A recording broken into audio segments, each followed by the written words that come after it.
Oh, that's so disheartening. Ben Mattinson and I, who's joined me on this video, did a breakdown on Nypan. We're going to talk about this 18-year-old midfielder that Arsenal were really, looking to sign. And we thought might be joining us and joining the first team from January, this window, to play some sort of part this season. But David Ornstein's update is telling us that he's not signing for Arsenal or Girona or anyone else yet. He will remain at Rosenborg till the end of the season as he continues to make a decision. So this transfer is not off. It's just been delayed, which is really, really frustrating.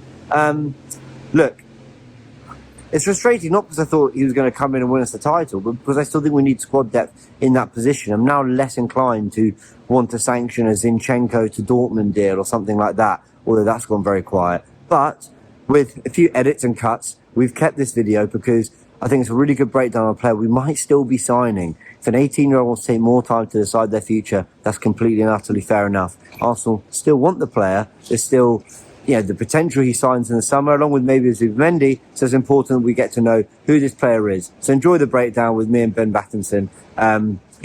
Disheartening that he's not coming immediately. I think we need this profile, but hopefully he does in the summer.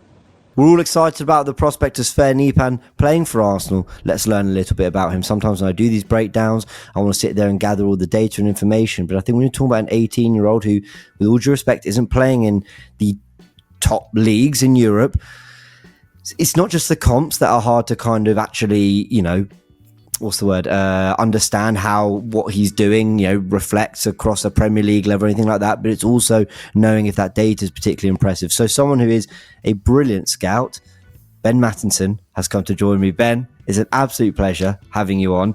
And I'm not going to lie, I just needed someone who knew what they were talking about to tell me what I need to know about this guy. Because I'm quite excited about it. Are you excited about this potential signing? Yeah, definitely. I mean, I'd love if it's one of those I want to hold your excitement a bit until something gets confirmed, because right now we could go anywhere, but it looks quite positive. But again, it's one of those, us making a move for a player who's one of the best in his year, generation, across the world. So it's a massive statement, really. And you can see with all the rumours of like City want him, Dortmund, Ajax, Brighton, Villa, there's big teams that are looking at him. So for us to get him, that would be huge. Had you heard a bit about him before the Arsenal links? Yeah. Someone I've heard about for a while now. He's one of those typical, like, if you're a half decent scout, you would have heard of him because he's making a lot of waves a few years back now where he actually, so there's a UEFA Youth League, obviously we compete in that. He broke the record for the youngest player in it. He was 14 years, however many months, I think about 9 months. Since been beaten by a few players, one being Max Dowman. But that's not necessarily everything in terms of, just because you're a young player in the competition doesn't mean you're going to be the next Messi or anything. But then he went and made his debut for the senior team, about 15, and he's been playing in the senior team for about 2 years. So someone I've known for a couple of years now, to be fair. And a lot of the time, it's funny because you kind of don't, you want us to sign those types of players, but whether we actually do or not is another thing. Like Esteval's another one who everyone was talking about for a long time, but we didn't get him. Chelsea got him instead. But it's that type of level player that we're talking about. Okay. Yeah, I remember all the hype around the Esteval signing to Chelsea, and they've obviously picked up a few kind of younger players. Not all of them getting the opportunities, actually, to the frustration of Chelsea fans. That's something I want to ask you a little bit later, is actually what we can expect, because from my understanding of reading what the Athletic is saying, whatnot, is that this is actually a signing for the immediate term, although he's maybe not expected to have the impact today that he would have in 2-3 years' time. So explore that in a little bit. But before we do that, I think it's actually important to establish this first. What kind of player are we talking about? And what kind of players could we compare him to? I'm not talking about level, I'm talking the profile. For example, I have a laugh sometimes with people when you have this conversation. I say, when I play football on a Sunday, I like to play like Jorginho. I'm not for 1 second saying I'm anything like the guy. But it's what do we look at in terms of profile to try and visualize in our minds? Yes, the comps give away some, but I often find that I watch comps and then I see them in Arsenal shirt. I go, oh, they're not actually that like that. I just saw the kind of best couple highlights. What do you think we're looking at here profile wise?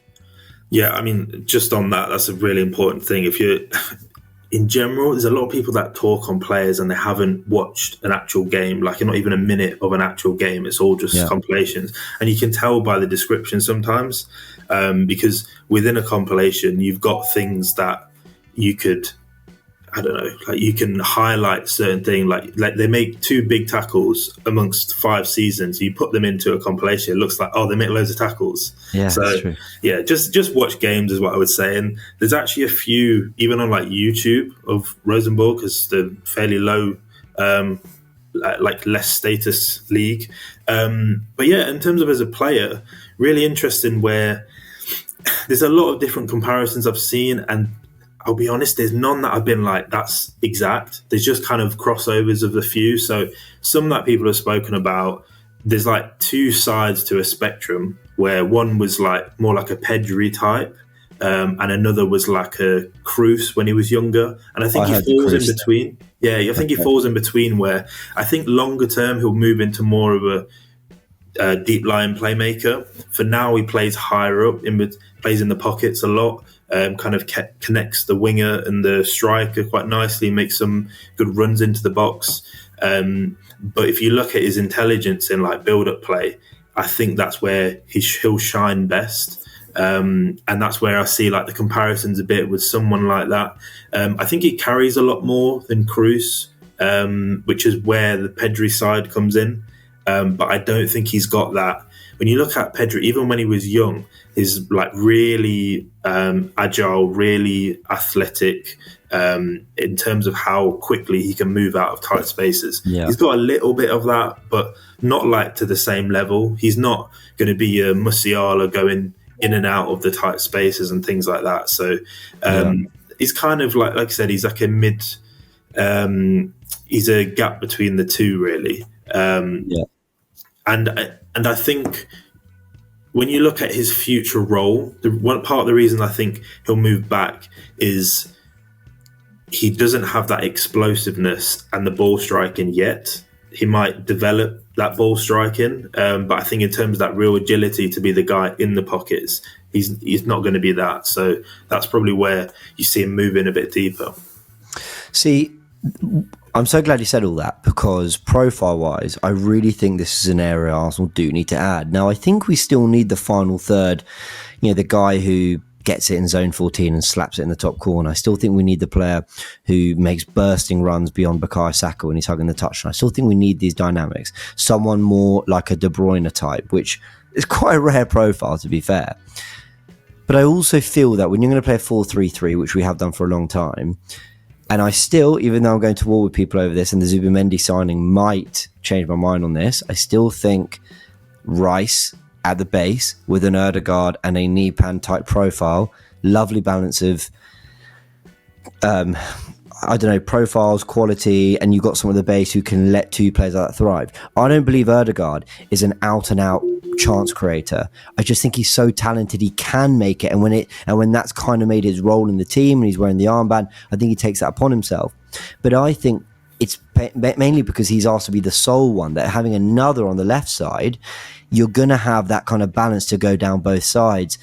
And that naturally opens space for the other side, and then those passes become a little bit more easy for an Ødegaard, or the space opens up a little bit more, or maybe even the pressure's taken off him, and actually he kind of flourishes in that role a little bit if he's dropping deep and a Nypan's moving forward. That's why I think Waneri actually could play quite well with an Ødegaard and a Rice at the base. And I think that, what I just explained there, plus the fact that he's 2-footed, aka good with his right, I just quite like that balance of having, yes, more of that type of player, but actually ones that are going to complement the ones we have and not get in each other's way. Yeah, I completely agree. And the thing that there's some fans, it's probably the City or whoever else that wants him, their fans trying to justify why he should go to them over us, because they'll talk about how we've already got Ødegaard, Waneri, Lewis Skelly, Dalman. I just mentioned 4 players there, and all left-footed. They're all great, but they're all left-footed. Whereas Nypan's right-footed, very good with his left. So, and we need someone. If you look at a lot of our midfielders, you've got Rice, who's more the defensive side, but on the left, if you're going to play left centre midfield, that true left centre midfielder, there's only Marino and then Rice, who's played there. And Rice is right-footed, but he's not really the creative passer type. And then Marino's left-footed. So I actually think there's a space in the team for someone like that as well. But the two-footed thing for me, that's like huge. And I'll go into more about that. But that's why I think as a playmaker deeper, the fact you can go both ways is perfect. Well, let's talk about that then. So the thing about two-footed players, I mean, it's not genius what I'm about to say here, is, you know, you just open up more angles and everything is just that little bit that there's no situation on the pitch you should be particularly uncomfortable with in terms of a preferred foot or a preferred way to go. I think, and this is not an Ødegaard slander video. I love the guy, but again, I'm looking at what this squad needs, what we don't have, and even if it comes in the form of 18-year-old, we're talking profiles here.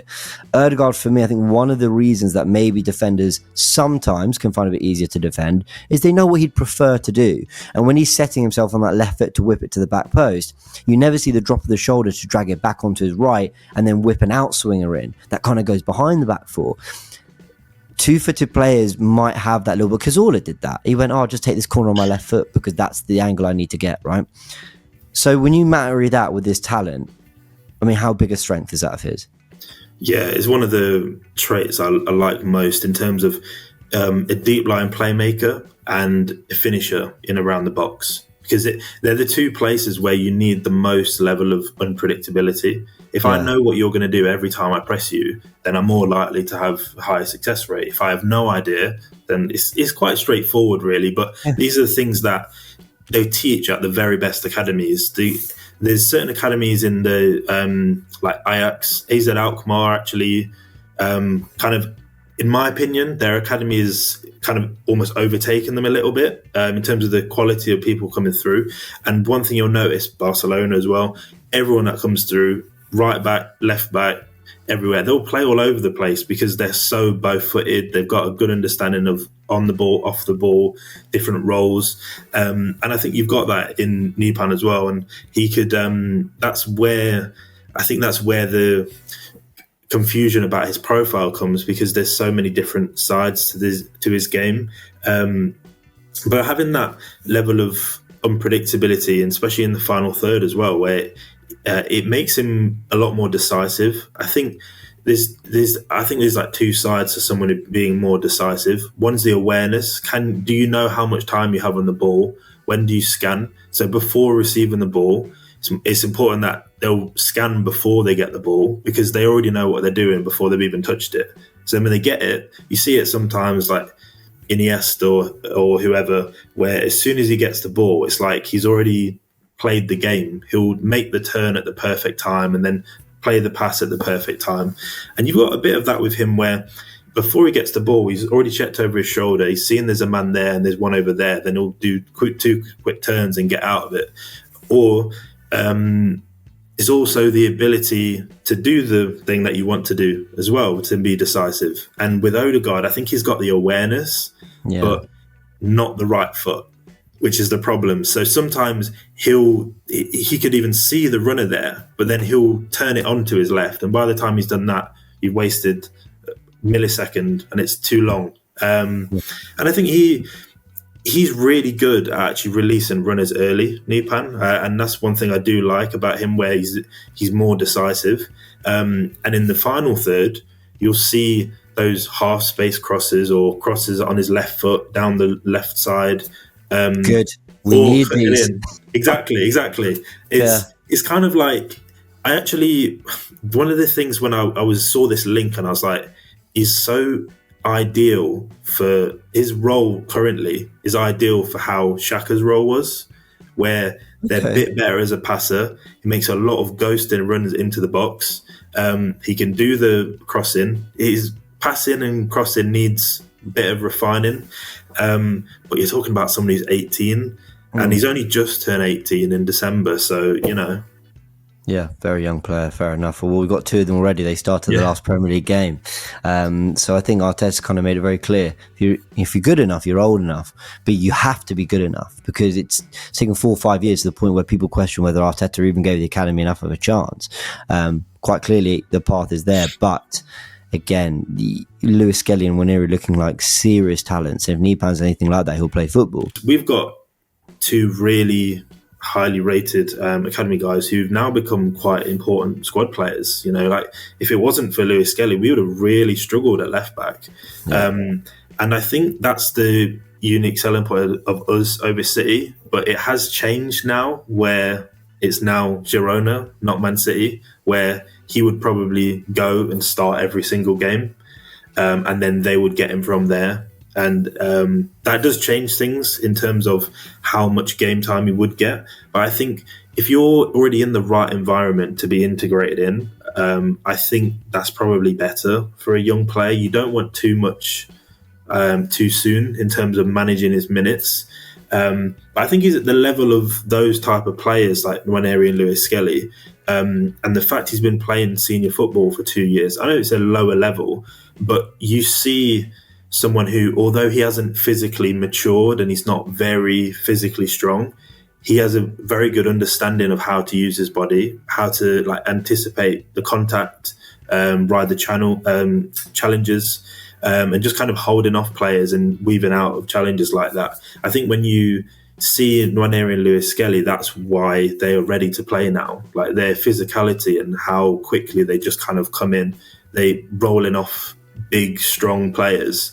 And he's at that type of level where he could do that. But at the same time, not to come in and start every game because it's a big level jump up. But getting someone like that for, 10 to 15 million, who could later on become a 60, 70, 80 million player, is perfect. And it's the one thing I think we've really lacked over the past few years. Because I know as fans we can get caught up about we need to win now, but you always have to look after the future, because if you don't do both, like we'll get to a point where the current squad, if they haven't won, you'd look back and there's nothing there. And we've got two there, but if you look at the squad age, you've got, I think it's Calafiori 21 or 22? 22, 23, I think, yeah. Yeah, so you've got him, and then Waneri and Lewis Skelly at 18. There's no one in between. And there's not many Lewis Skelly and Waneri either. So that's a big area where I'm like, you know, a midfielder, a right-sided centre-back, a winger. These are positions where we could start to add that as well.